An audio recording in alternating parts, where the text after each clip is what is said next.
Jack, Fantastic. just to jump back very quickly, you mentioned something Yeah. I'd be amiss if I didn't just clarify. You say that you've seen a grey. Yes. Just give me a little more context on that. I mean, that's you can't just drop that in there and then step away to a different subject. I've seen a video Okay. of a live gray in spectacular 4K. George says, Jack, there are two things the CIA really wants to know and wants you to figure out if you can. One, how does consciousness work? Physics. Okay. Two, how do flying saucers fly? They're fixing it. You know about that. The sewer pipe broke. You bought away for $28 million. Oh no! Yeah. This thing, they have to clean the shit out of the place. I can't. Yeah. I'm glad. I almost had my friend Michael Savage buy the place. I'm glad he didn't buy it because he would have hated me. He would have taken the shit and thrown it into my garden. I don't think I've ever cried on the podcast before. We spent $28 million. Oh wow! No. Oh yeah, and you'll hear Russell talking about they think flying saucers are time machines from the future. In 1973. We'll have to go. And I talk about my contact, from the computer on the board the spacecraft in the future. Works as a the Tic Tac. The Tic Tac is a metamaterial fuselage it's alive. Yes. It's alive. It means I'm Dr. Frankenstein. Now I've got a slight now, wait tangent. A minute. Now wait. And I got to be careful. I have classified military information on this captured flying saucer that's fully intact, fully functional. Wow. That's alive. Is there a limit of what you can say on that? Can you say anything else? There's a limit. I got to be very careful. Can we go all the way to the limit? Well, that's pretty much. The following is a conversation with Jack Sarfatti. Jack is a theoretical physicist whose career bridges the worlds of quantum mechanics and the paranormal. Jack has stirred both controversy and fascination with his unconventional theories and his CIA connections. His work explores the roles of consciousness in quantum processes and the concepts of retrocausality, linking these ideas to the 2004 Tic Tac UFO encounter, suggesting possible time travel technology and Russian involvement.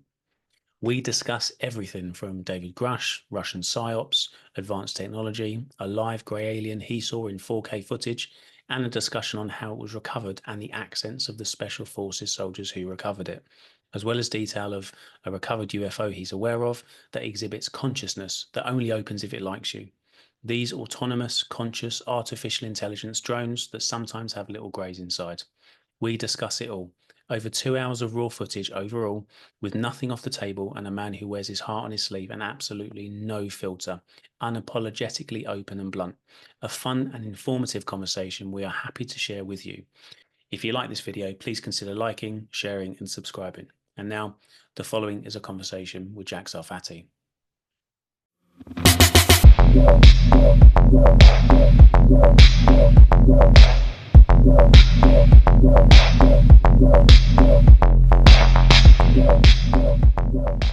Okay, so let's get down to business. Let's do it.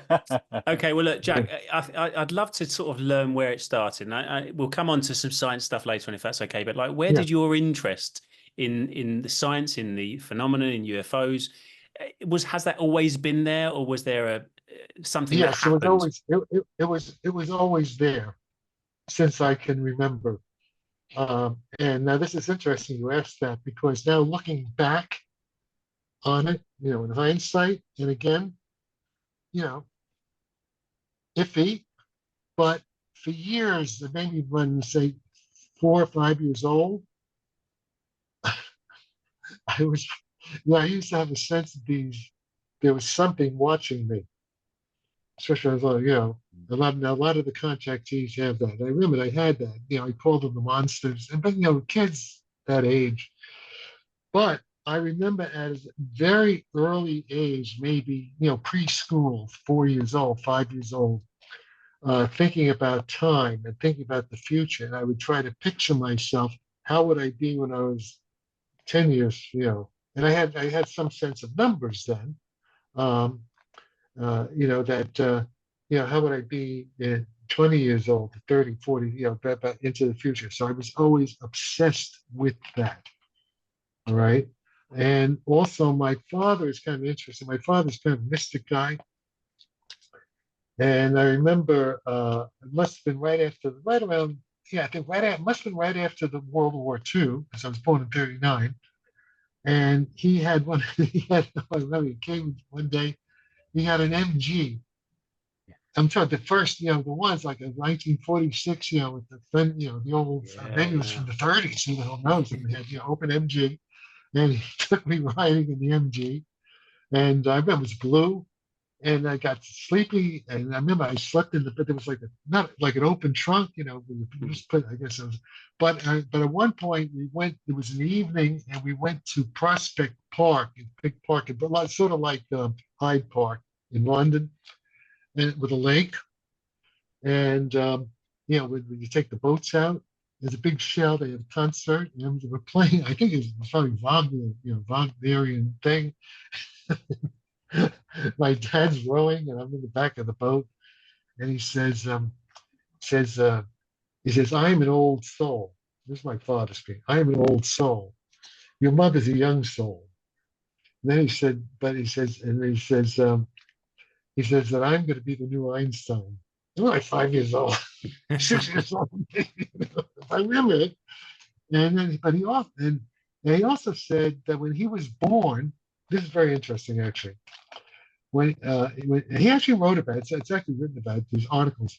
When he was born fully conscious, and so that's pretty weird. There's all kinds of other high strangeness, because I remember also when around in the 1970s, if you read David Kaiser, the MIT professor, if you read his book How the Hippies Saved Physics, about me and my group back in the 70s, and around that time, around 1975, it was, I was invited to Tarthang Tulku, who was a Tibetan, Tulku, was part with the Dalai Lama, was the associate of Dalai Lama, came, they came to the United States. In any case, he had an ashram at the University of California, Berkeley, north side, right at the edge of the campus.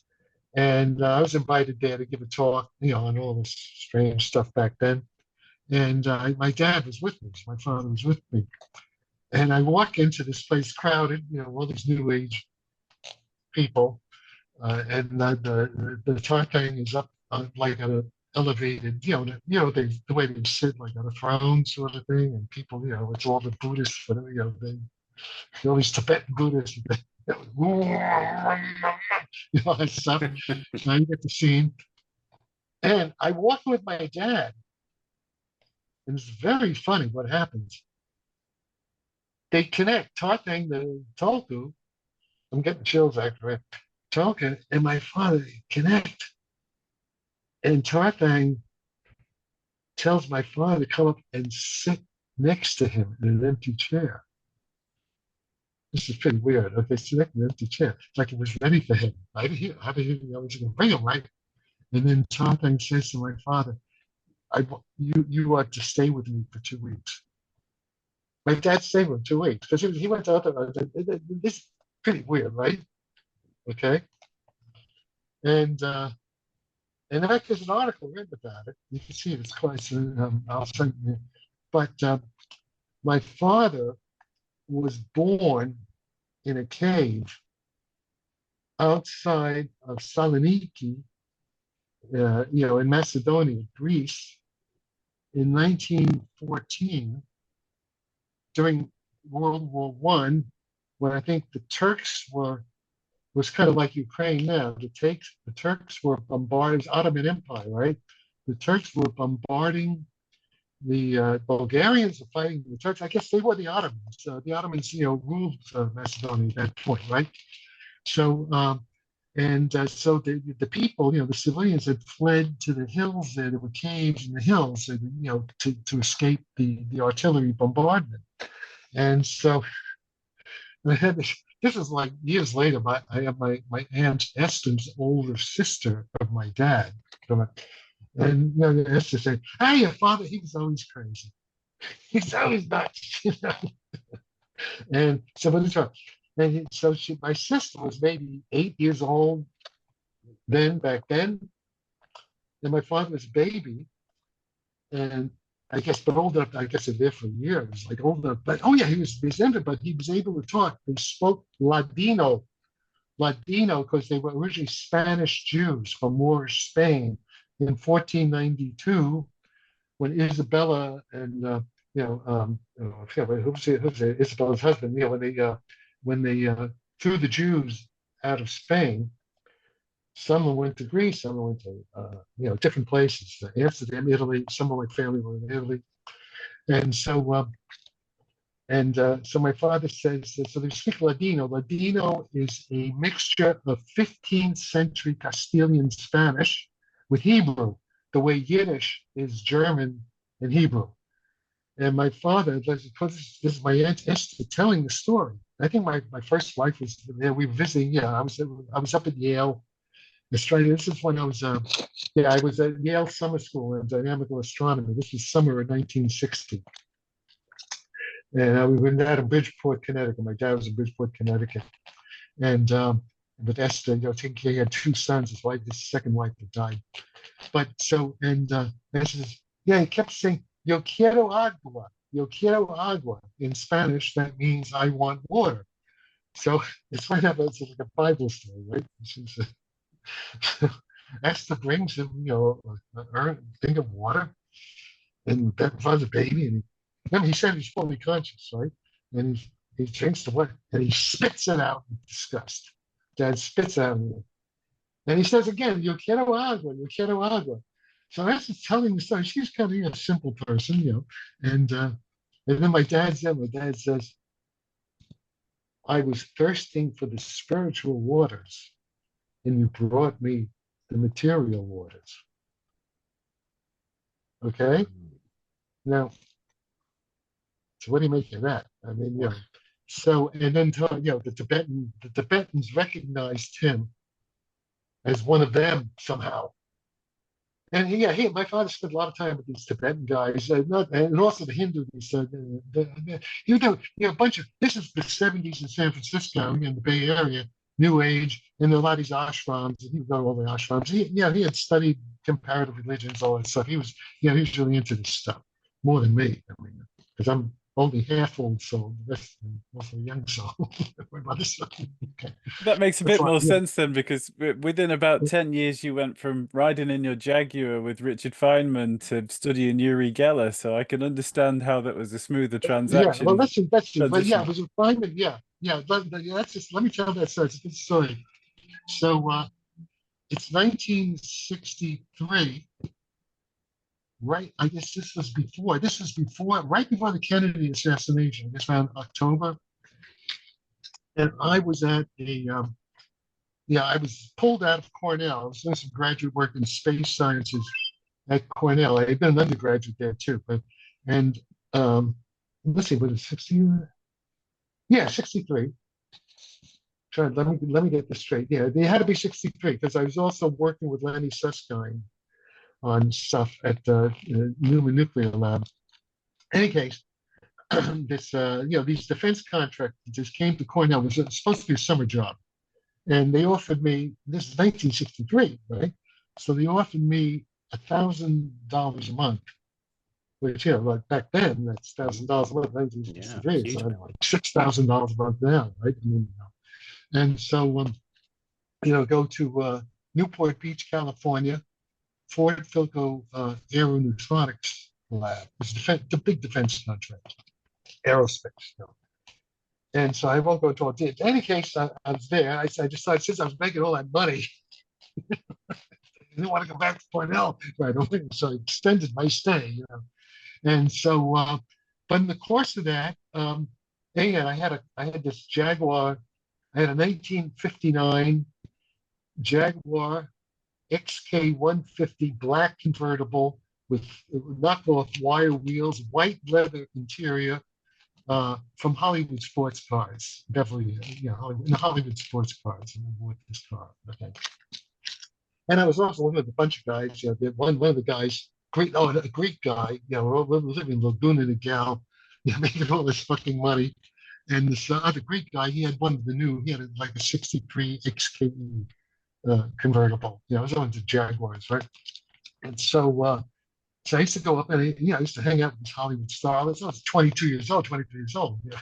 And so, but I would also go to Caltech, hanging out at Caltech. They let us they want us to do, go up to Caltech, talk to Dick Feynman. That's fine. In any case, so I went to a lecture by Feynman, and after the lecture, all these graduates, all these students, everybody. I mean, he's like a rock star, right? Everybody's around him.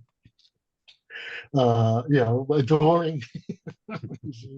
he's a very theatrical, handsome man, movie star looks, and also from New York, like me.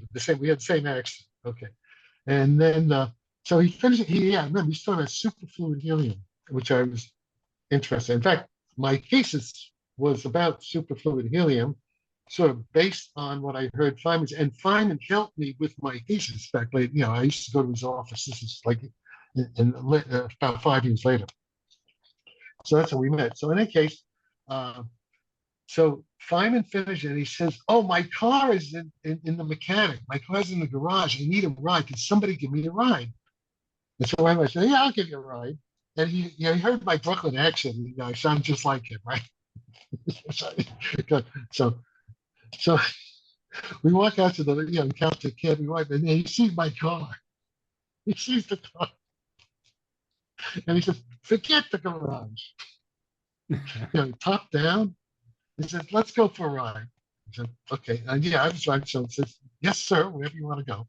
So I'm sitting in this Jag, this black Jag, Hollywood sports cars. It says he takes us, we're going down Sunset Strip. It's like 1963. He's like, down the Sunset, and a lot of the women know this, but people, they kind of do, hi Richard, oh, everything's nice. The car. And I said, so he said, we stop here, we stop at one of these famous strip joint. He takes me into the strip joint, and I remember with the bare breasts and the tassels hanging down. And he likes to draw them, So as a result of that, that's how I got to know Richard Feynman. We had these other interests in addition to physics. Okay, so yes. Okay, so that's that story. Let's get on with it. What else you want to know? It's fascinating. What I would say is, Jack, I'm probably like 99% of the people that watch you and that are interested in this subject. And when I say 99%, I mean people that know that sort of quantum physics, quantum mechanics exist, but don't really understand what it is and how it works. And I'm interested, how do you, it must be because you know this subject and you've been deep in it for subjects and you've been deep in it for such a long time. Do you find it difficult? I mean, it's a hell of a long time. Do you find it difficult to kind of articulate that to people that are so new to this subject and find it difficult to grasp it? Yes. Yeah, there are two kinds of people. And this is fine. There are two kinds of people. There are people who know they don't know anything. But as students, and they want to learn. That's fine. Sadly, I don't know how it is in England. I thought it was better in England, but it may not be as good as I thought. In America, everything is screwed. I think I was probably in the last cadre of people. Let's see, I was in elementary school, high school, elementary school in the 40s, the late 40s. I was in high school in the early 50s. And we got a pretty good, as I remember, I got a pretty good elementary school, public school public high school, Midwood High School education. Math was, pretty solid. I remember I had some tough Irish teachers, Catholic teachers to give me a problem. She was very good, actually, because I think this must have been middle school, not really high school yet. Yeah, this must have been when I was about 11, maybe. And this Irish Catholic, right out of Belfast or something. And I was reading about Bertrand Russell, who was an athlete of the kind. I remember we used to get into fight, but she was like encouraging me to, sort of defending Bertrand Russell against the Catholics and all this. It was, but no, pretty rigorous, no bullshit. But it was beginning. Okay, and so now America has been totally corrupted. It's like 4 generations. And by the way, the reason this has happened, this was actually a Soviet Stalin influence operation that started in the 1930s. Okay, and also in England, it's like Kim Philby, Kim Philby, and the Cambridge apostles, all that stuff, the spies, the MI5, MI6. Yeah, I belonged to a British club that during the war was called the Spies Club. The club I told you about. John Le Carre was a member, so he has scenes of Smiley when he goes to the clubs. Smiley, George Smiley. That's based on my club. It could also be I've also been to the Special Forces Club, Knightsbridge, special, and the Guards Club in Piccadilly, the Athenaeum. That's all. That's my life, social life in London. So I deal with all these people. I was sitting having lunch with this distinguished gentleman, kind of looked like Prince Philip, and he was a former director of GCHQ. Okay, and by lunch, I'm sitting, we're having lunch together, and then he found out I'm a physicist, and he's been working on this is a couple of years ago, I think pre-COVID, and he was retired from GCHQ, but he's working on how to handle the nuclear wastes in England, where to put them. And that's what we're talking about, because I used to work at Harwell, Her Majesty's Atomic Energy Research Establishment at Harwell. And the toilet paper, every sheet of toilet paper had property of Her Majesty's. Okay. And I lived at Ridgeway House. Ridgeway House was a former RAF officers facility, from World War II. Where they had the Spitfires, and all these airfields were right around, Didcot, Berkshire, the Berkshires. And, that's where I would stay. And there was still, this was only 20 years after the war, like in 66, 66, like 20 years.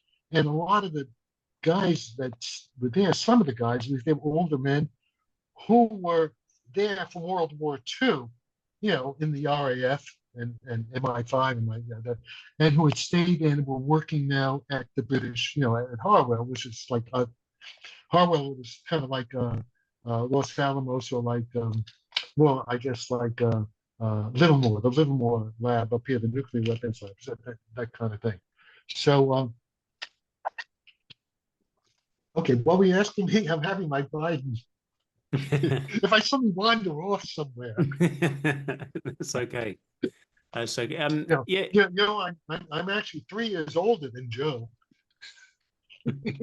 Joe. All right. Okay. So what were you asking me?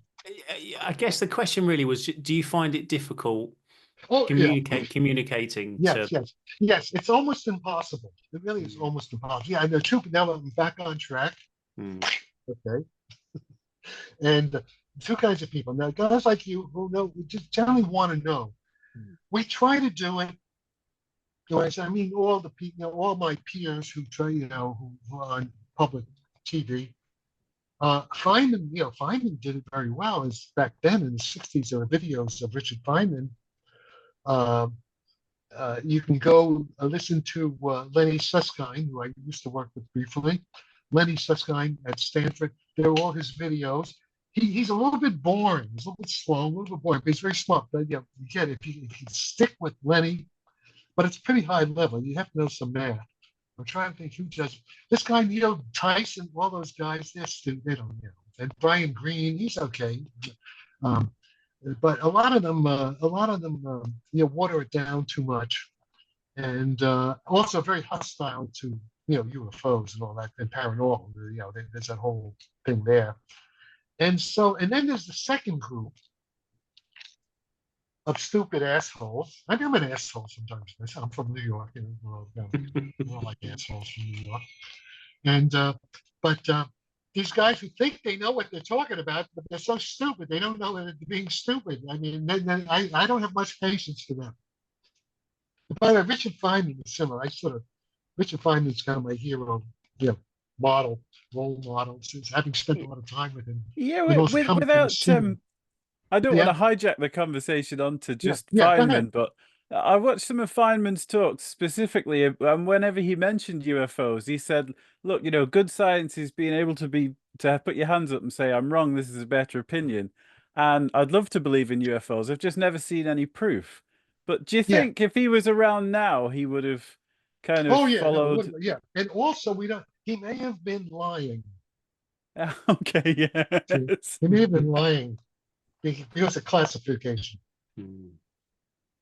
Okay, I don't know, because I never discussed UFOs with Feynman. When I was with Feynman, first, I was really into just doing the physics, superfluid helium, quantum mechanics, stuff like that. And I had forgotten, by that time, I sort of had forgotten my childhood encounters, or encounter. I never discussed that with Feynman. And I spent a lot of time with John Wheeler, the guy he did his thesis with, who was also would have known about UFOs, and probably, we'd get into Wheeler. And but I did spend time with Edward Teller, and Edward Teller would talk about UFOs, but he would just say, "Oh, all the students, you're always asking about UFOs," and he just like he was like, he wasn't going to talk about it. Teller's definitely knew. Who else knows? Who else knew? I mean, Trump knows, because the reason Trump knows, and by the way, I was on the short list to be Trump's science advisor in the White House if he had won in 2020. I was told by two. I don't know I don't think I would have done it, because all I want to do, if Trump gets back now, it's 47. I want to be able to speak to his science, to be able to communicate my views, but not. I have two. 80, going to be 85 years old. I'm not going to be running into Washington and dealing with those swamp rats and all that bullshit. Jack, you've got a lot of energy. You've got a lot of energy. Yeah, Well, who knows? I wouldn't count it out. Who knows how long that'll last? But the reason I have the energy is because I'm being beamed by NHI. These guys are in their time travel Tic Tacs. Do you say that Trump knows? Of course he knows, because he was told. But also, one reason he knows is because his uncle was part of like this, the MJ12. I don't know, but his uncle John Trump was at MIT. Vannevar Bush, that whole World War II. His uncle was top professor in mechanical engineering, or one of those engineering things at MIT. And his uncle got all the Tesla papers. That's right. Tesla, That's right. Government, all that stuff. So of course, if anybody knew, his uncle knew, and I'm sure, it's a small world. Okay, so getting back. Look, basically, you have to trust us, or not trust. You have to just assume we know what we're doing. We're doing our job. We got our PhDs from, I'm an Ivy League guy who's like, in University of California. You got to just assume that we know what the fuck we're doing. It's just like with Oppenheimer. Did you see the movie Oppenheimer? Yeah. Those are my professors, those guys in the movie. That's how I learned physics from, those guys. Okay. All right. So it's hard to, there is now, if you have basic, if you're an engineer, and if you know trigonometry, algebra, calculus, basic calculus, you can understand most of it from lectures, from stuff on the web.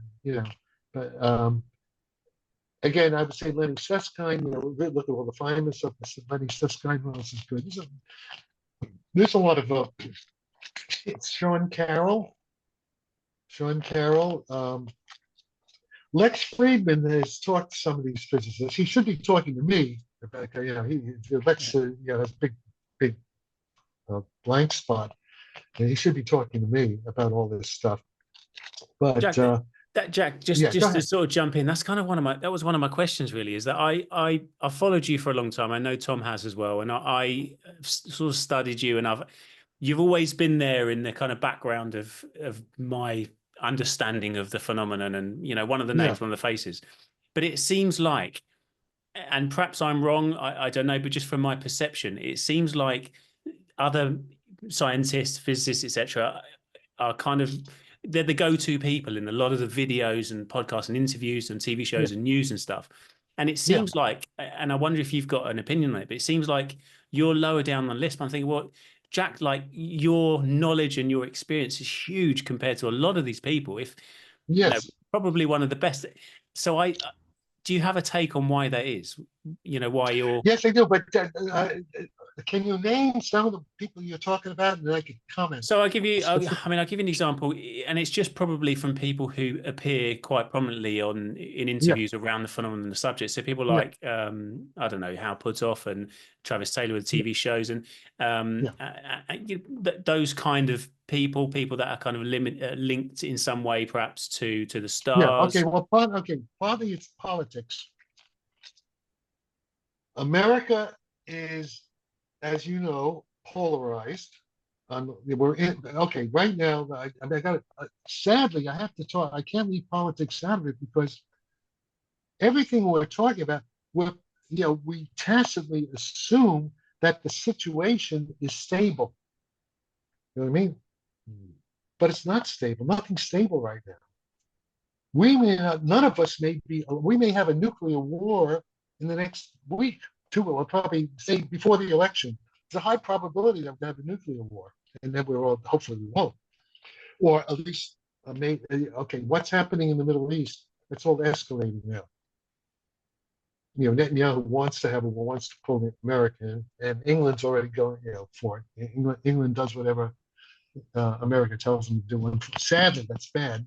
I'm against that, but because America's, our leaders, our current leaders, all right. So America right now is we're in Civil War 2.0. Right now, it's a cultural war in America. America is broken. Yeah, so the whole thing is corrupt. The whole thing, So America. Okay, now why did this happen? And now I'm going to tell you why it happened. This has to do with why it's happening in England too. Again, we've got to go back to the 1930s. Joseph Stalin, the Soviet Union, Joseph Stalin. First of all, these communists back then, especially, they're very smart people. The Russians are very smart people. Don't underestimate the Russians. And they had what's called a psychological warfare influence operation starting already in the 30s. And by the way, you can learn about this directly from a KGB defector named Yuri Bezmenov. His videos are on YouTube. Yuri Bezmenov, who was about my age, but he was killed. He was assassinated because let me tell you, Yuri Bezmenov. Yuri Bezmenov, born about my age, back in the late 30s. Yuri Bezmenov's father was a close associate of Lenin and Stalin at the Bolshevik Revolution. Okay, so Yuri was born into the very highest elite of the Soviet Communist Party, was sent to Moscow State. Okay, and I guess he learned India, whatever. In any case, when he inducted into the KGB, like Putin, he would have been like Putin. Well, Putin young, he's older than Putin, but that. In fact, Putin came from a poor family. This guy came from from the elite of the revolution. Okay, so Yuri Bezmenov, who's destined, for he couldn't he's destined for the top, But they send him he's posted to India in the when was this? It must have been, let's see, he's my age, so he was trying maybe in the late 60s, 70s, around that time. And of course, it's all, we'd had the hippie saying it's all the new age, all this, all this stuff, right? And I guess maybe so he gets turned just by Western all the he's a young guy, And so what happens at some point? He defects to the CIA. He defected to the CIA. And when you look at it, now you look at the videos, of him, and he describes in detail everything I'm trying to tell you. But this back 40 years ago, it's back in 1984. And he describes what's America's gonna be like now, and it's dead accurate. Cancel culture, gender this, and white privilege, everything you're hearing now, this is all developed. Now the thing is this. So what happened was shortly after these videos, he did these videos where he went public with the CIA, the Russians, he was assassinated. The NKVD, whatever it was, the KGB got him. Yeah, okay. He's not around anymore. But he explains how Kim Philby and all these guys were turned, in Cambridge, because what happened was the Soviet agents, very clever, they Pavlovian, they know psychology. Remember, the Russians, they play chess while most of us are playing tic-tac-toe and not getting it right. Or checkers. The Russians are smarter. Especially now. I mean, Putin's a fucking genius. You may not like him, but he's a genius. And he won. He won. Okay, so he's winning, and we go into that. So I know what went on. So now, okay, if you go back if you look at Yuri Bezmenov's videos back in 1984, he says after 4 generations, it's too late. See, what has now happened in America, and to some extent in England and Europe, but not as much. I mean, England may be almost as bad as America. I'm not sure yet, because most of my friends in England, I mean, I love them. They're very lovely people and smart in many ways, but they don't know what. I mean, they're living in a delusion. They don't know what's with Ukraine. They have no idea what's happening in Ukraine. British papers are totally propaganda. So the American papers, most of the French papers. It's total propaganda. It's all a bunch of lies. It's right out of George Orwell. We're oceanic from 1984. The Ministry of Truth. We don't have the mainstream. All right. So but it seems go ahead. Sorry, Jack. I was just going to say that it seems with modern science, though, it's a bit like music of the 60s and 70s. Like then you were allowed to experiment and it was encouraged, and now if everybody doesn't agree, they attack each other. Oh yeah. Okay, well I'm going to get to that.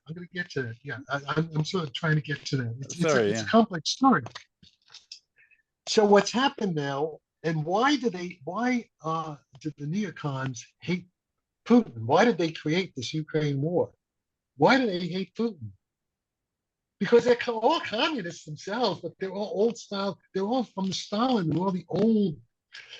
Yeah, the reason for the intolerance, if you read your Soviet history, it was all brainwashed. They were or totalitarian, even Nazis. The whole totalitarian. They're very intolerant. So the people now, when Biden says, "Yeah, get rid of Trump to save democracy," it's a total inversion. It's the opposite. They're the ones who are suppressing free speech, who are trying to kill Trump. They're doing exactly the opposite. By the way, this is a guy named Saul Alinsky, part of this thing. What do you? Okay, wait. Sure. I'm going to give you something positive related to UFOs. Okay. There is one piece of good news, maybe. See, I could be wrong. Anything in science, it has to be proper falsified. I could be totally wrong. Right? I could be totally wrong. But you know that UFOs have been stopping, disabling our nuclear weapons.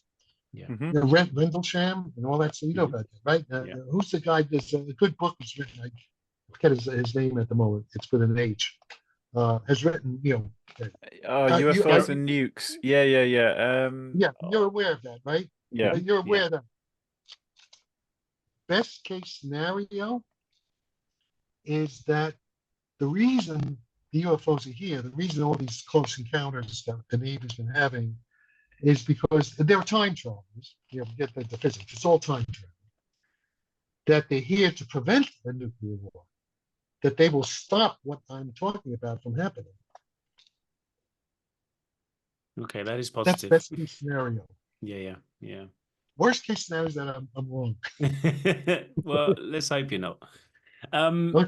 Okay. So, what in the next kind of decade? What's sort of technologies, discoveries? What would you like to see coming out? What from Well, okay. Now we get. Well, it's not okay. Now, I should say, I don't think I have 10 years. I'm 85. I'm going to be 85 in a month, so I may have. Well, I might have 10 years, but you've got at least 10 years, Jack. Well, maybe, but I want it to happen a lot faster than that. I want to say 5 years at the max. 5 years. Now, I must say, things are afoot. Things are happening. You've got to give us more than that, Jack. What things are? Yeah, I have to give you more within certain parameters. Yeah. Is this something to do with your warp drive, Jack? Yes, of course. And now, have you seen Sean Hazlitt's videos of me? Have you seen those yet? Yeah. The last time. Yeah. Okay. So the Cavendish experiment. I don't know if you've seen the Cavendish experiment. The Cavendish experiment. There's Cavendish Laboratory at Cambridge University. One of the top laboratories in the world for condensed matter, material physics. And this guy Cavendish, 1797, I guess up in Cambridge, I guess he did it. He did the experiment of measuring Newton's gravitational constant, the big G. Mm-hmm. The big G. I'll never use the big G. The big G. What is it? It's like 6.7, about like 10 to minus 11 reciprocal newtons. If I don't know if I'm remembering it. Oh no, that's not that. No, that's G over C the 4. In any case, it's a number. And but he measured it with this Cavendish experiment. We had these on a torsion balance with a wire, and he has two big lead balls, rigidly linked to each other, and then there's a pair of these little balls, and then you hold the little balls rigid, you clamp them, and then you let them go, and the gravity attraction between the large spheres and the small spheres causes a motion. It oscillates. It's like a pendulum.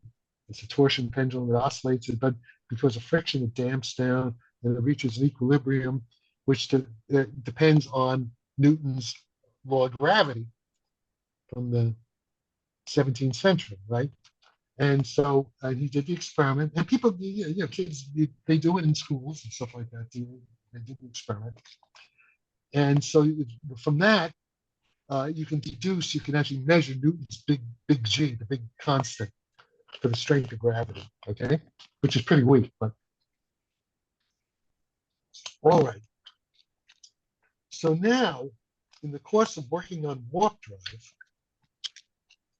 Oh, now I have to get back. So now wait a minute, a little history. How did I get into all this stuff?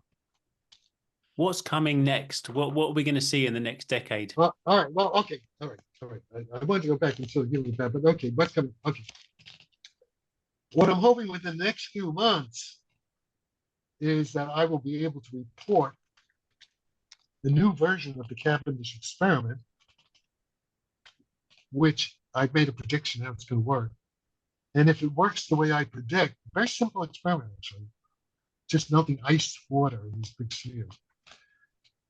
If it works the way I say, it's proof of concept of warp drive. Believe it or not, I mean, from a simple experiment like that. Proof of concept. Yeah, proof of concept. There it is. It's almost like that. I mean, I've already explained it. And by the way, I'm not the only guy who's explained it. Guess what? Guess what? You know who Travis Taylor is, right? Yeah. You know Travis. You know who he is. Yeah, he worked on the UAP with who's the guy? The guy who worked with Stratton. Jay Stratton. Yeah. Stratton. Jay Stratton. Yeah, in the U.S. in the Pentagon, and now they're working with Louis Elizondo and a guy named Angel Diaz, some kind of defense guy, swamp guy from DC, defense guy, small scale, but they have a company called Quantum Frontiers, the Warp Tribe. And Travis has published an important paper on this stuff, in which he basically, based partly on his conversations with me. All right. And so, but apparently Travis himself got the idea also quite independently, at least some of the idea, not all of it. It's not, Travis himself, even as a kid, was thinking along these lines.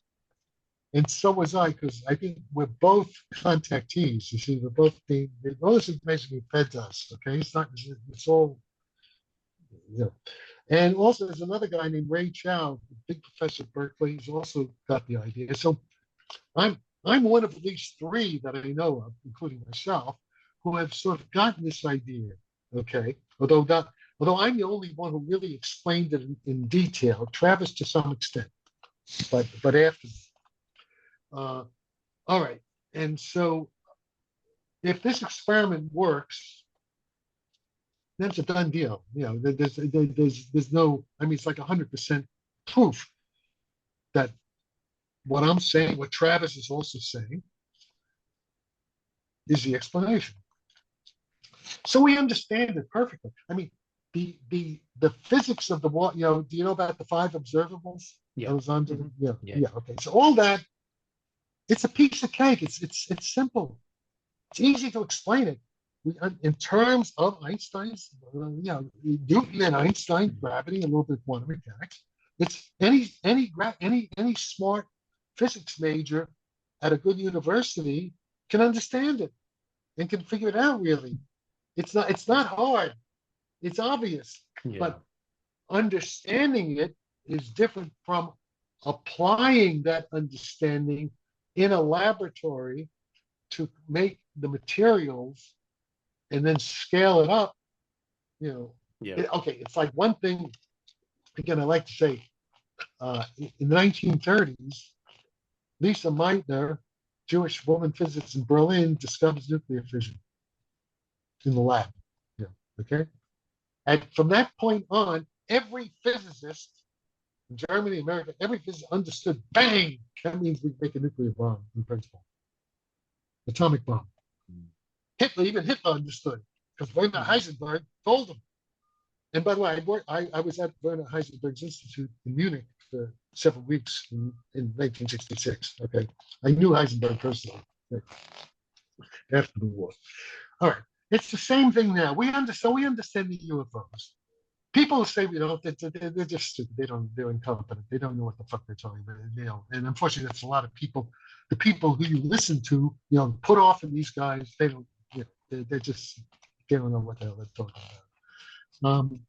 And Puthoff's not, by the way, Hal Puthoff, I like Hal personally. I know him since 1973. I've worked with him actually.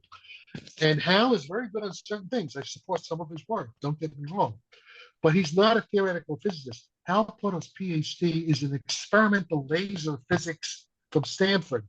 That's very different from theoretical physics in gravity and the foundations of quantum theory. Hal does love quantum theory. But he's an engineer. He's not a theoretical physicist. There's overlap, but there's an important difference. So he's not a competent theoretical physicist. That proves his papers are bullshit on this subject. No good. Okay. And this guy Eric Davies, who works with him, second class. His degrees are not that great. He didn't have the professors I had, and he's basically I won't go into that. And he's okay for certain things, but he has a low glass ceiling, and banged his head against glass ceiling. Sure, that's my opinion. And he says worse about me. So All right. Jack, So now, okay. So the point is this. It's just a question of engineering the materials, material science problem. It's a metamaterial problem. So it's like Manhattan Project. Yeah. Now wait a minute. I was invited to Moscow last year to talk about all this. I was invited to Moscow, the Moscow State Physics Department. Okay, now I didn't go because, well, I didn't go. I didn't want to say they didn't. They didn't offer to. I was actually in Europe, so I could have gone there. But the war's going on. Also, this is right when Prigozhin did his mutiny. Was like a few days before this meeting at Moscow State, and I was going to do a Zoom with them, but they didn't. I guess because everything was up in turmoil then. Okay, but the point is, I've been involved with Russians, since working with Reagan. Think that we were, back channels. The Russians know about me. The Russians, and they've interviewed, they videoed me on some of the stuff back when Obama was president, like 2014. They sent a team from Channel 5, St. Petersburg. Look that up on Wikipedia. See, the guy who owns Channel 5 is a close personal, is all the personal friend of Putin. And I was told by the Russian who interviewed me that Vladimir Putin knows about this work and is very interested in it. In fact, Putin is talking about they're working on these wonder weapons. They're talking about partly what I'm talking about. So I would guess that the first nation state to actually have this technology is going to be Russia. Interesting. And interesting. I wouldn't be surprised if the Tic Tacs are Russian. They might be, because remember they're trying. They could be. They could be from Russian laboratory factory. Say 5 years in the future from now, that come back. It's a race right now. They could be, because the Russians take my work very seriously, and you can see I'm on Russian television. You see me on Russian television, Channel 5, back from years ago. Okay. I'm considered an important person, a real person in Russia. They know what I did with the Reagan, with the strategic defense initiative. So of course they're interested in me.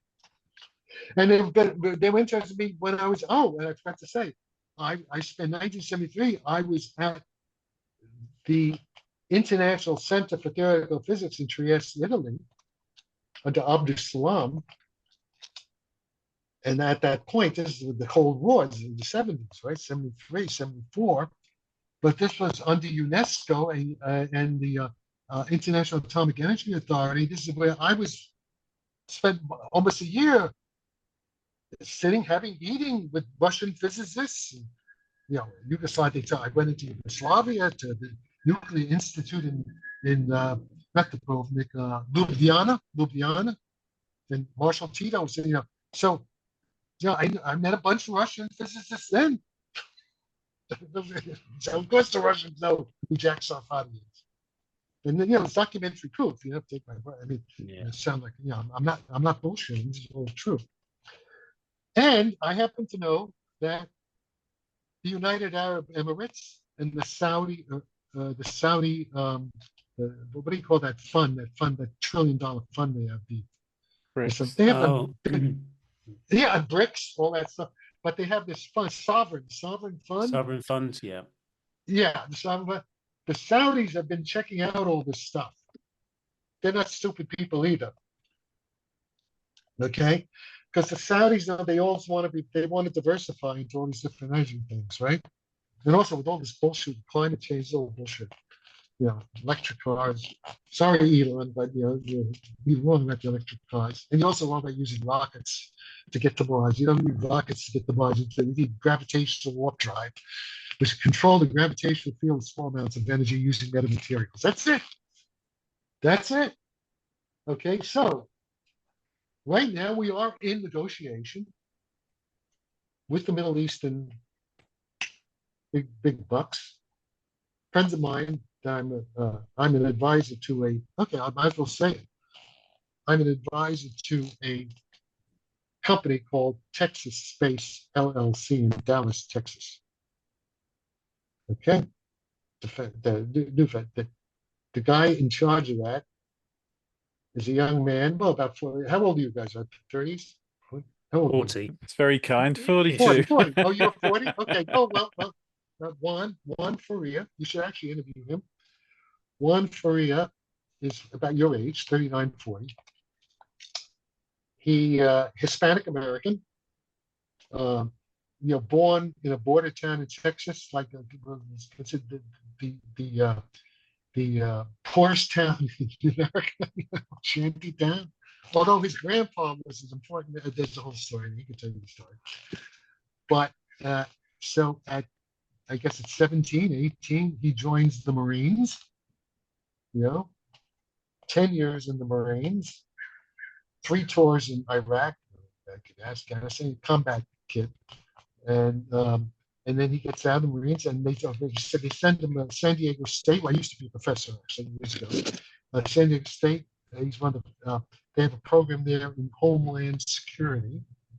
Gets a master's degree, so he's involved in intelligence, and he's a successful kid in Dallas with a security firm, making good bucks.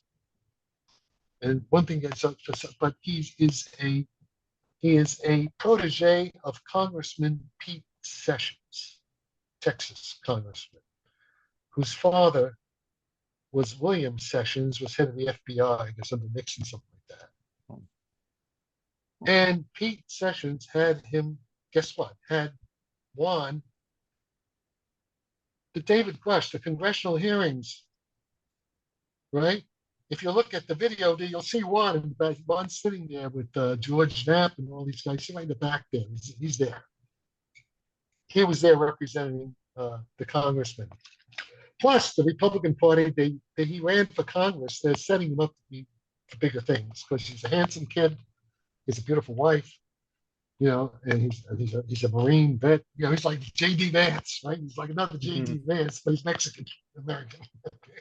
It's J.D. Vance. They're setting him up for bigger and better things in politics in the local. He knows all these rich guys in Texas. In any case, by a strange set of circumstances, I met Juan in Florence, Italy. I guess it was November, October last year.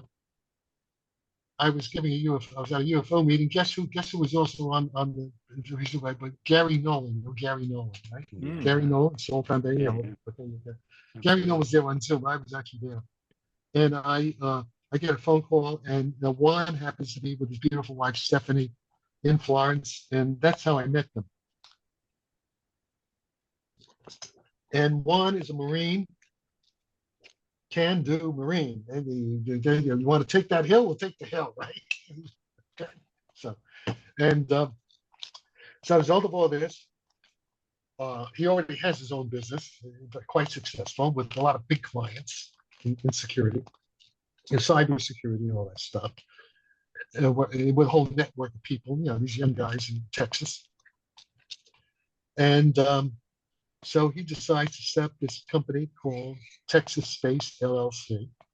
We have a whole bunch of physicists. In fact, they're working with I'm not going to go into it, but with a patent on an application of some of these ideas, how to communicate with gravity waves, stuff like that. Very accurate senses of gravity, stuff like that. And they're actually kind of a patent in process. They're working on this patent. And in particular, Juan somehow met Louis Elizondo. I guess he may have met Louis at that congressional meeting. I'm not sure, but he was up there in Virginia with Louis, and this guy Angel Diaz has his own sort of security firm too, or something, some kind of defense contract, but small, $7 million, no big deal. And so for a while, Texas Space and Louis Elizondo were working together. But because of political things, because I'm a Trump supporter, and apparently Louis and Gary Nolan, there's all this, political bullshit getting in the way of it.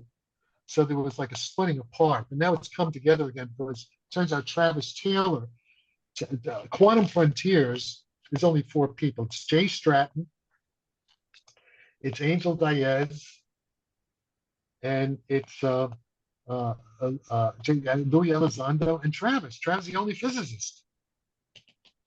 I got like Texas Space has like 8 physicists, PhDs, MIT, there's California.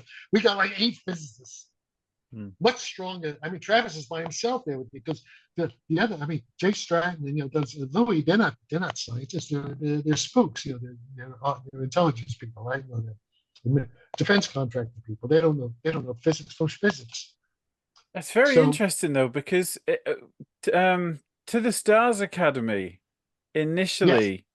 They were trying to build a Casimir effect engine and an anti-gravity craft using cell pies. No, that's enough. You have to talk to CIA PhD officer Dr. Ronald Pandolfi, who's also a defense intelligence, who's a PhD, knows all this stuff. He calls them crooks and loons. That's because Hal's physics is no good. It doesn't work. Eric Davis, it doesn't work. Their papers are all jumbled. I mean, they make elementary math mistakes. Because they said that when COVID happened, they lost their funding and they had to can it. But it just sort of died a death, and you never saw anything come of it. Okay, for that you really have to talk to Ronald Pandolfi. I don't know if you can talk to him. He's still in the CIA. I don't know if the CIA will let him talk, but he's going to be out of the CIA soon. You can talk to him then for sure, I guess. And he's working with us. He's gonna.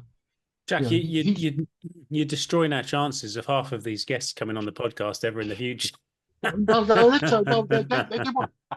won't have any choice. They want to, because number one, we're going to get the big money. If the experiment works, it's all we're in. I mean, we got it. If the experiment works, I mean, Elon Musk is banging on the door to get in. Yeah, absolutely. Because his rockets are bullshit. And by the way, my next door neighbor is Sam Altman. The next door neighbor, I literally, right up the street here, next door to me, his house is full of shit. I literally they bought this place. They're fixing it. You know about that. The sewer pipe broke. He bought a place for $28 million. Oh no. Yeah, they're going up there. Yeah, there's a banging this thing. They have to clean the shit out of the place. I can't. I'm glad. I almost had my friend Michael Savage buy the place. I'm glad he didn't buy it because he would have hated me. He would have taken the shit and thrown it into my garden. Talk about buying a house with a story, yeah. Oh, I don't think I've ever cried on the podcast before. We spent $28 million. I spent another $5 million. They were trying to sell the place for $48 million. Then COVID hit, and there were these crooks. What they did, they took this place. They did shoddy reconstruction on it. They made it very fit. Has like an underground. Has 6-car underground garage. Has underground swimming pool. The swimming pool all broke in the waterfront. These cheap stuff, and they couldn't get $48 million, so he thought he was getting a bargain at $28 million. So, but the thing wasn't worth $2 million. Jack, I interviewed him. Listen, Savvy, the same may be true for his artificial intelligence. It's shit. Do you ever use it? I try to use it. Yeah. Listen, it's no good. It's no good. So he's selling shit too. And of course, okay, now I have to go back 1973. I have to go back. You read How the Hippies Say Physics. I'm at Stanford Research. This is how I met Hal Puthoff in 1973, 50 years ago, right? And in the course, you read How the Hippies Say Physics by MIT Professor David Kaiser, best-selling book, 2011. And in that thing, I made all these spooks. And this guy, George Cooper, actually, that was 2 years later, but right around that time. And this guy from the DIA, CIA, and I'm being funded by the Army Tank Command and the U.S. Air Force, partly being funded by them in this so-called physics consciousness research group. It's all in How they say physics. And one day, George, I think this guy Saul Paul Chirag is with me, and George says, Jack, there are 2 things the CIA really wants to know and wants you to figure out if you can. 1, how does consciousness work? Physics. Okay. 2, How do flying saucers fly? 1975, guys. That's almost 50 years ago. Yeah. Yeah, I'm a big fan of yours and Russell Targ's work at that time. Yeah. And Yeah. there's Did you there's see? some Okay. Did you see the meeting? It's the recording of my meeting in 1973 with Russell Targ and Puthoff at SRI. It's on SoundCloud. Oh wow, no. Oh yeah, and you'll hear Russell talking about they think flying saucers are time machines from the future in 1973. We'll have to go And over I that. talk about my contact, and from the computer on the board the spacecraft in the future. You hear Wow. Russell talking about it. We'll have to get hold of that and put it out. Oh, Definitely. it's on sound. That's a well-kept secret. Just go Jack. Just do CIA. Jack Sarfatti, CIA. You get it, SoundCloud. You hear now. It's an excerpt. It's maybe an hour long, but the actual meeting was much longer. Somebody sent Saul Paul Sarag the tape, and he sent me. I don't know if Saul Paul Sarag, if he's still alive, he was up in somewhere in Oregon. Whether he has more of the tape, I only have a small piece of it. But you hear Russell Targ talking about all this stuff. Yeah. Fantastic. And so I've been working on this for 50 years, actually a little bit before. But and in 1994 or so, I basically solved the consciousness problem. I mean, the physics of it, how consciousness is generated.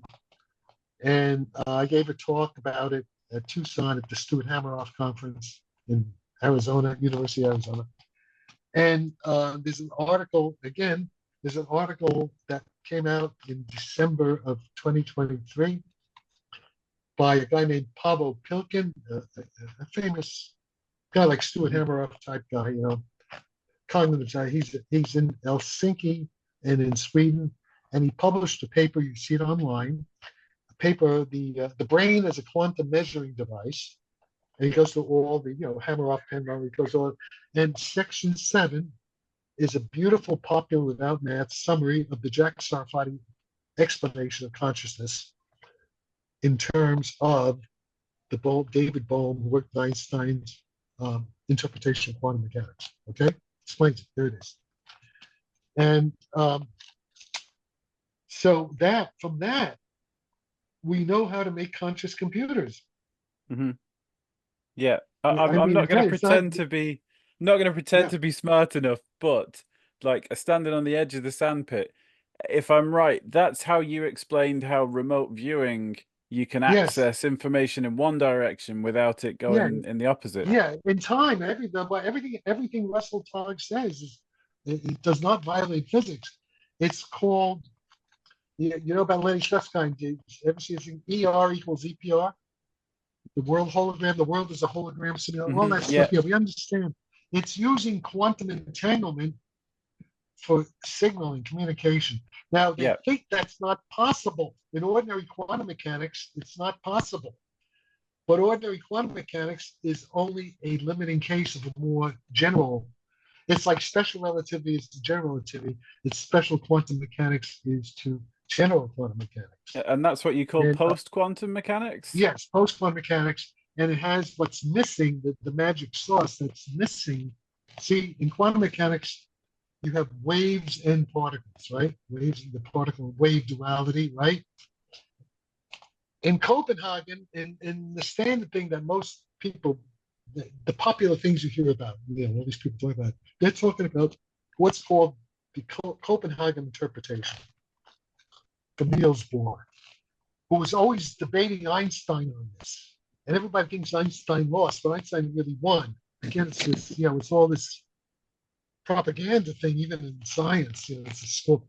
So what's happened is like in the Copenhagen view, there are no particles. It's just waves. Okay, I'm losing. But what happens is this magic. Then a miracle happens. It's like the Immaculate Conception in Catholic theology. The wave somehow collapses. The collapse of the wave function, and what do you get? You get a particle. So it's like matter coming in. It's like the quantum waves are like thoughts, like mental, the thought like. So, but this magic thing, this collapse the wave function.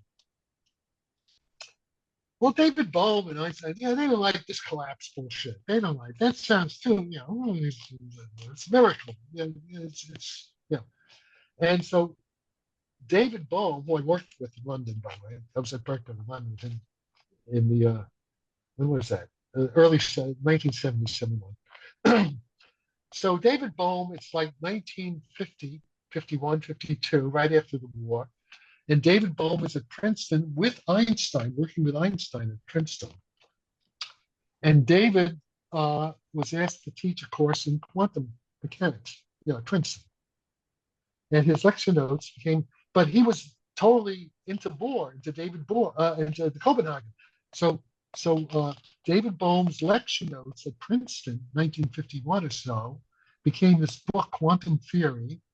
You get in Dover paperback, which is the book I learned quantum mechanics from at Cornell, basically in the summer of 1958, when I had a summer job at the Newman Nuclear Lab. It was the night, I was reading at night. I was reading, David's book, beautifully written book, beautiful book. He summarized, the traditional view, the Copenhagen, not the Einstein picture, waves only. But in that book, which by the way, some of it you could read the interview. I don't know, man, there are parts of it, because he's a nice writer, he's a pretty writer. And he has a chapter 8 on the analogies between quantum mechanics and mental and brain process and thought. See, that gave me it's already got. To give Bohr credit, Bohr's a great man. Bohr already was thinking along these lines. In fact, Sir James Jeans, back in the 1920s, wrote a book called The Mysterious Universe, where he says the universe is more and more looking like a great thought rather than like a great machine in the Newtonian. Okay, so that's what the waves like. Actually, they are. They're mind waves, quantum waves, but giant coherent quantum waves. Okay, so as a result of that, talking about his quantum course with Einstein in Einstein's house, in Princeton there. And also there's this guy, Louis de Broglie, French physicist, who had been working on this stuff. Anyway, as a result of that, of Einstein's influence, although Einstein didn't like the theory, but it was, Einstein, which got back and forth on this. But it was because of Bohm's interaction with Einstein that Bohm said, well, let's put the particle back in there. Why just wave? Why not waves and particles? And he's able to show very nice, consistent picture, what's called non-relativistic quantum mechanics. And so these papers came out, and then Einstein, because it didn't have relativity in it. It only had pre-Galilean, before relativity. You didn't have the unification of space to time. It had time separated from space. Okay. It didn't play dice. And so for that reason, Einstein said, it's too cheap. Okay. but it turns out, okay. But in that paper, see, what happens is the wave is able to, it's called the quantum potential. The wave is able to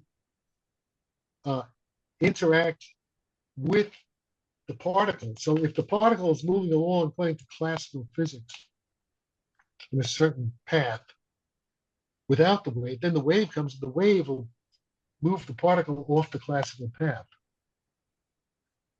Okay? Mm-hmm. That's, it's called there's what's called the quantum wave potential, in addition to, say, the classical electromagnetic forces, the Lorentz force and the Newtonian gravity and all that stuff. There is this additional, what's called the quantum potential. And it's the quantum potential in the Bohm formula that gives all the weird entanglement, all that stuff, gives all that. Okay? Fascinating. Yeah. So, okay. So this is where things stood. And also, up until, let's see, when did I get into Bohm's theory? I'm trying to remember now when exactly. But basically, at the beginning, in the 60s and the 70s, I worked with Bohm. So it must be around 1970, I started getting to the Bohm stuff. But before that, I was just doing Copenhagen, what everybody else is doing. Most of these people are doing. And so because I was interacting with Bohm. Although Bohm wasn't really doing his theory, he had been kind of cowed down because of the peer pressure from all these guys to come.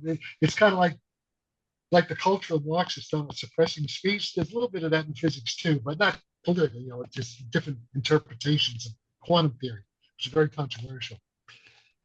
But I caught wind of it, and I guess in the '80s I was thinking about it quite a bit.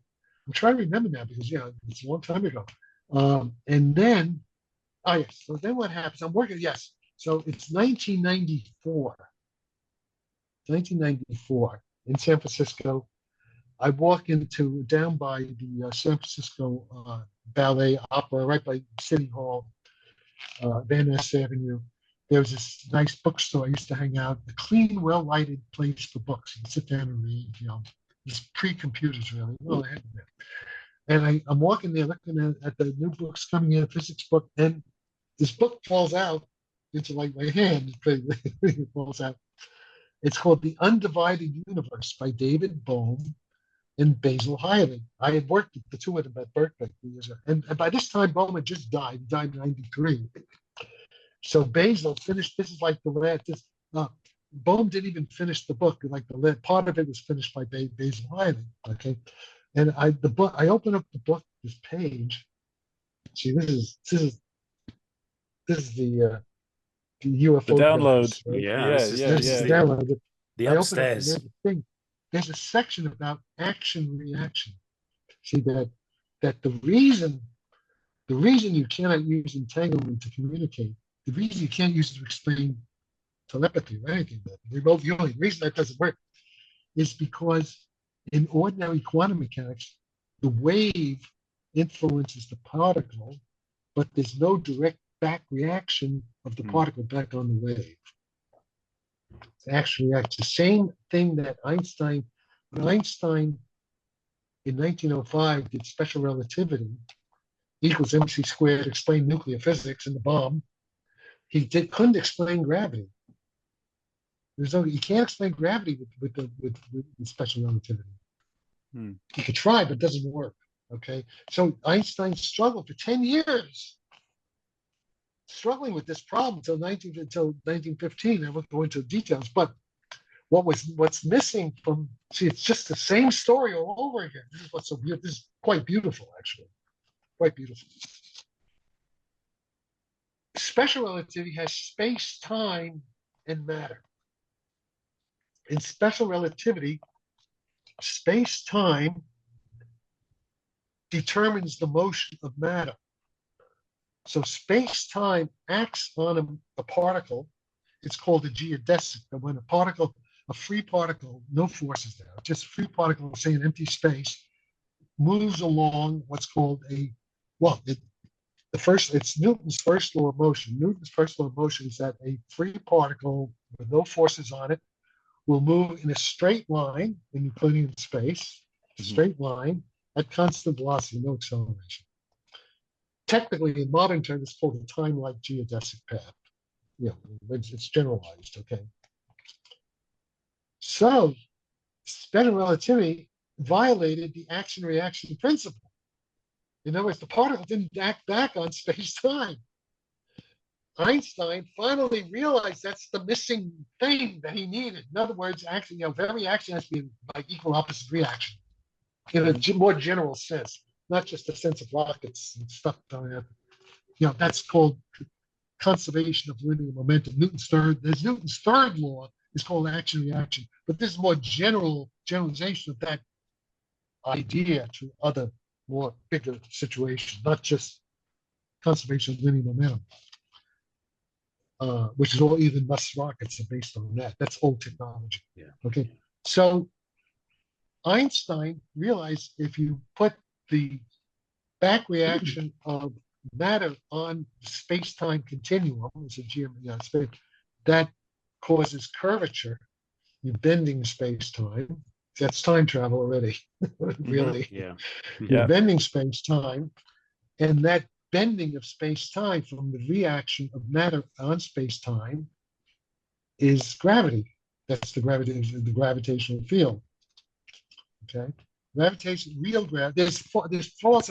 There's artificial gravity. I'm not going to go into that. But there's two kinds of. I'll call it real gravity and fake gravity. Okay. Newton. By the way, Newton is only talking about fake gravity in a certain sense. It's kind of tricky. I can't explain it all, in one thing like this. But there are two kinds of gravity. And technically, fake gravity is what's called the G force, acceleration fields, acceleration. And curvature is the rate of change, the gradients, the inhomogeneity in the acceleration field. That's the curvature. Yeah, roughly speaking. Mm-hmm. So if the acceleration of gravity, and in fact, even on the Earth's acceleration of gravity depends upon the height above the Earth, right? As the gravitational acceleration gets weaker as you go further and further away from the surface of the Earth, that derivative, that gradient, the derivative of the acceleration of gravity with respect to the distance you move, that slope, so to speak, that's curvature. That's the curvature of in this case, it's actually the curvature is time. It's all, it gets very complicated, but oversimplified. But that's exactly what I did. See, I did the same thing. I just followed Einstein. I'm standing on the shoulders of Einstein. I said, hey, if it worked Einstein, why can't it work here? Okay. And I just repeated what Einstein did for relativity. I did it for quantum theory. So putting in the Einstein, the general principle of action reaction that Einstein used to go from special relativity to general relativity, Jack Sarfatti in 1994 followed the master. My guru, Einstein. Okay, I follow him. Yeah. I'll do the same thing. And that's the solution of what David Chalmers calls the hard problem. They call the hard problem. Now, Pavel Pilkin explains in that paper how the brain is a quantum measuring device. In section 7, he explains how that idea explains consciousness. And he agrees with it. He says it's the only showing down, the only one that really works. It's better than what Penrose talks about. Also, Penrose's thing may have been Penrose's stuff is good. He made a prediction, but the prediction seems to be wrong. At least in simple, you can always with the microtubules. Wait. No, microtubules good. Okay. I use microtubules too. Okay. Microtubules good. No, okay, but there are two parts. See, Hameroff said on the basis of experiments or observations of anesthetics, he's a doctor, right?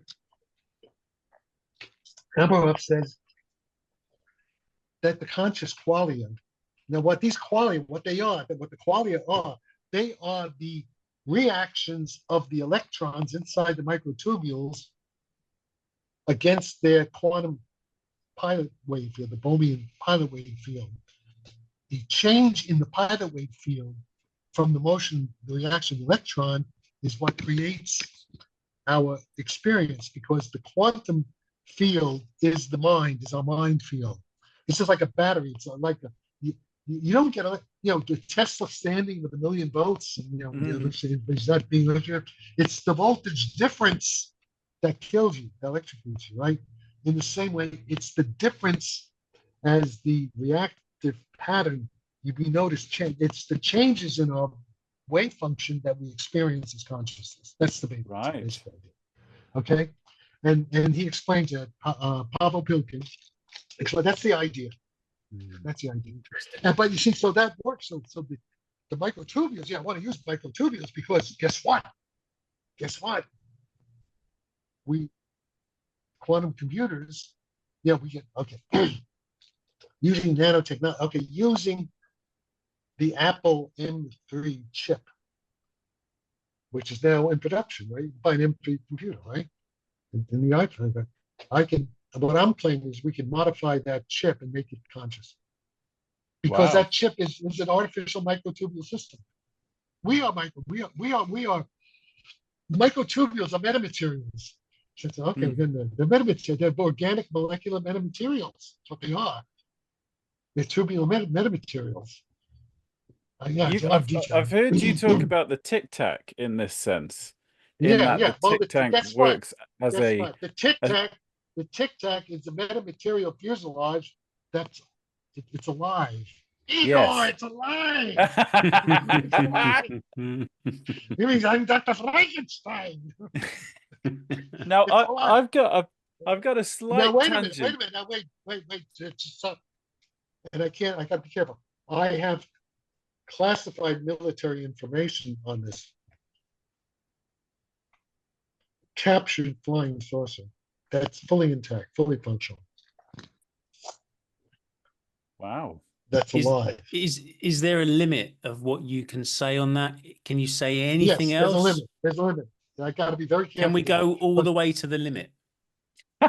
Well, that's pretty much a limit. The reason, and like David Grusch, yeah, I haven't signed any NDC. I can't get in trouble. They did it to Assange. I guess because I really but I'm like Dan Ellsberg. Information was given to me. I'm like a journalist. I'm like Dan Ellsberg, right? Well, I knew Dan Ellsberg. He came to my house. I knew him. That's a whole other story. You can have Dan at Pentagon Papers, all that stuff. Okay. Yeah. So the point is, the reason I haven't signed anything. That CIA and all these guys, they kept me deliberately out of that whole bullshit because I'm like the pirate king. And, I'm free to be Jack Sarfatti, and be like John Malkovich, be as crazy as I want. It's funny in this letter scene with Travis Taylor, you have Jacques Vallée, say, oh, I'm glad Travis has brought some sanity into this discussion. And then you have Admiral Tim Galley, the guy who his stuff is good, by the way, with the underwater stuff. Say, yes, I agree that we have some sanity in this discussion. Well, no, I disagree. It's important to be crazy like a fox, okay? Not to be stuck in this academic, they have pipes and they're all constipated. They need an enema. They're also rigid. So that's why I was set free to be as crazy as about the Bohemian thing. Read about hanging out with Francis Ford Coppola and Hollywood people. Back from the I'm Emmet Brown, Back to the Future. It's based on me. Yeah. And I introduced Jacques Vallée to these Hollywood people. So that's a Close Encounters of the Third Kind. I'm involved in a lot of shit, man. All over the place. Okay. All right. So what are we talking about? Oh yeah, what can I say? I've just got a quick book. What I can tell you is this. These machines, these flight, they are living the same thing that contacted me. They said that we're going to teach you their technology. It's all coming true. Okay. They are alive in the same way we are alive, but they're solid state. They're like, if you read John Lilly, who was a friend of Richard Feynman's, a solid state, they are living, and so, for example, you have one of these. Okay, Grusch says we have 13 of them in military, and he says the Russians have some. Well, that's all true. I know great details, which I can't go into, about one of them that U.S. Navy had, or has. Well, I'm maybe lucky to has. They may not have it, but this was some years ago. It was a Navy facility. Okay, it's exactly. Do you know who Rick Doty is? Yes. Okay, Rick Doty, if you look at some of his videos, he has this thing called Cardinal 3, the saucer. That's exactly correct. And it's the same thing that Phil Corso, a day after Roswell, talks about. This machine is about, 30 feet diameter, 10 meters roughly, weighs about 3,400 pounds. It's empty on the inside. If you get into it, and I know about that, how to get into it. It's not easy to get into it. But if you do get into it, at least this intact one that was alive, if you get into it, it's empty. It's almost empty. It has 3 small seats for the grays with the big eyes, and the panel, they have 4 fingers. That's all. What's his name? Phil Corso, on the day after Roswell, describes it. It's exactly the same machine I'm talking about. So I know this is real. Yeah. I mean, I could be wrong. I could be lying to me, but I working with the guy, and he's a very tough level guy. and so far. I mean, I don't believe. And the reason I'm not saying more is that he's afraid. See, he is military. He's afraid that they will either put him in prison or they'll kill him. See, now Louis Elizondo has said his life has been threatened, right? You know about that? Yeah, yeah. Well, this guy, I don't know if his life, but he's afraid his life might be threatened. I don't. That's why I'm keeping it secret, to protect my source. Yeah, yeah. So have you been inside of that one craft? Have you been inside? No, it? first, no. Oh, I misunderstood. No, because this guy was in charge of the project. Okay. For a long time, years. Okay, not recently. It's quite a while ago. Okay, and his job, because he's a PhD scientist, they wanted him to figure out the propulsion. He failed. And that's why he told me about it, because he thinks, he saw my explanation, it clicked with him. He said, oh, yeah, Jack has it. That's it. And Travis has it too.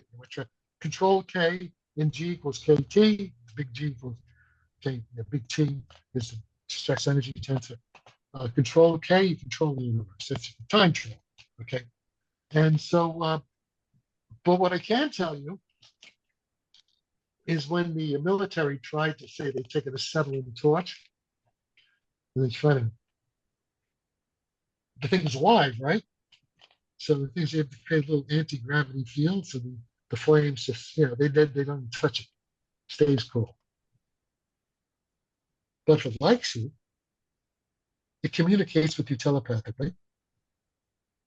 If it likes you, it's nanotech. By the way, no rivets, seamless material, right? Seamless. Yeah. It's like the Matrix, right on Matrix, man. If it likes you, see a slit will open up and the thing will just open up, let you in. Wow. So these things are autonomous, what they are, they're autonomous, conscious artificial intelligence drones. But they sometimes have little grays inside. I have evidence of live grays. I have smoking gun evidence of it. Living. I don't know if they're still alive, but it was alive. What I saw was alive. Exactly like what's in the. Spielberg was running, all these guys in Hollywood who I worked with, they were ran into this back then in the 70s by the CIA to make movies as part of the slow disclosure process. Yeah, wasn't Spielberg's sister-in-law very high up in the CIA or intelligence or something like that? I don't know that, but it wouldn't surprise me. I didn't know that. It's news to me, but it's quite possible. I wouldn't be surprised. I wouldn't be surprised. I've got a quick question about the Tic Tac. Just a minute. One, sure. I'm on a podcast. Okay.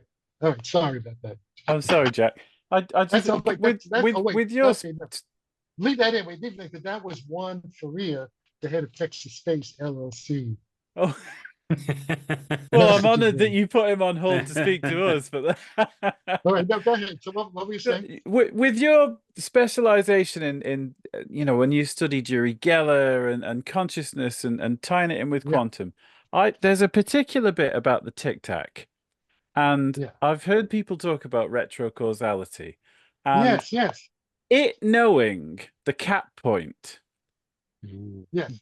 Prior to that occurring, is that a physical example of retrocausality? Exactly. Yeah. Well, that's time travel. The thing because. So it saw that future event and acted accordingly. Well, no, because it was actually there. It was there in the future. Yeah. And then it went back in time Right. Do you know who Kevin Day is? Yes. Yeah. Okay, but have you had him on? You should have him on. Not yet. Would like to. He was there, right? He was the radar officer on the USS Princeton. So he's a witness to all that. He's the direct guy who's in the radar room seeing all this. I've had him. If you don't have, I could put you in contact with him, have him on, and he could tell you what he remembers.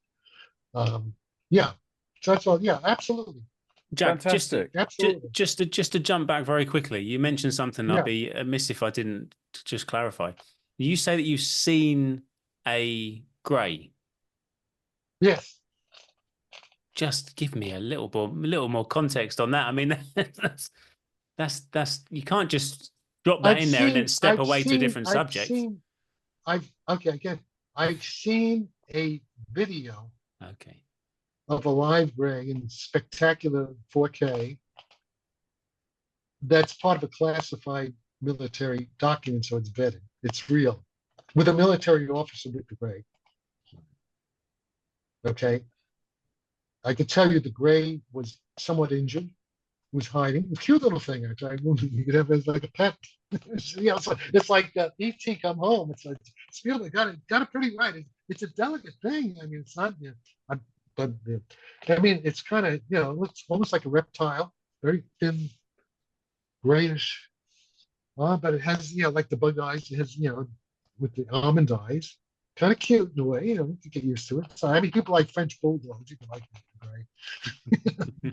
And I think what happened, there was a crash, because there's a war. Oh, by the way, there's a war going on between there's more than one alien species, and they're fighting each other, and humans are collateral damage. Right. This is part of it. The war. I'm not going to say where it was. I know where, but I can't reveal where it was. There was like a battle between two different kinds of aliens. Okay, and I guess the ship is the thing. I guess they saw something crash. They were it was a retrieval unit, like what they talked about, retrieval unit. And they see, and I see, it's all video. The guy, I guess it's like a body cam, I suppose. Must be a body cam. How they took it. And if you see in the bushes, it's like a forest. And you see, and the gray is hiding behind a bush. And it might be a little bit hurt or something, And one of the soldiers, this special forces guy, a handsome, guy, young man like you guys. But he's like a horse whisperer, like a very nice voice. It's okay, come out. In a foreign tongue, by the way, not in English. It's not our military. Would it be Brazilian by any chance? I'm not saying. But I've been to Brazil. I've been with the Brazilian army, by the way. It's interesting to say. That's a whole other story. I've been with the Brazilian general about all this stuff. I've seen stuff. I was shown stuff back in the 80s. But no, stay on this. And he coaxes it out, comes out. It's cute, there's these four fingers. See the four fingers? Four fingers. And I guess he took it to the ambulance, but they put it in there. That's myself. But this is part of a classified, a long chain of paperwork. This is the real. It's not CGI. It's not in Spielberg. It's real. And I have to be careful what I say now. The scientists in the lower level military, in this particular case, want to make it public. She has to say this is politics now. And it went up to the politicians, to the commission. The politician said, no, we don't want to make this public. They have all kinds of evidence. Okay. So this basically, everything Grusch is saying is true. I mean, I believe it. Yeah, and I have a lot of details about USOs underwater stuff. Yeah. Jack, look, I'm conscious. I'm conscious that we've been talking for 2 hours and we've taken up a ton of your time. I feel like we need a sort of part 2 at some point, and not in the not too distant future. Okay. If that's okay. To close down, do you have any other unfinished questions you want to address? Only about 3,000. yeah. I've probably got a lot as well, but I think we need midnight. It's midnight in England. It's midnight. Yeah. All right. Jack, it's been an absolute pleasure. I wish you wouldn't have sat on the fence so much and would have just told us what you really think. Well, I can't. Yeah, no, I can't. Jack, I'm being sarcastic, Jack. That was. I'm being sarcastic. I appreciate your openness and giving us your thoughts and your opinions. It's hugely appreciated. Yeah, you guys should come down to London. October, early November. Yeah, come down to London. Maybe we could do part 2 just like that. Let's do it in person. With your film. Okay. Awesome. All right, Jack. Take care of yourself, man. It's been an absolute pleasure. Take care, Jack. Thanks, buddy.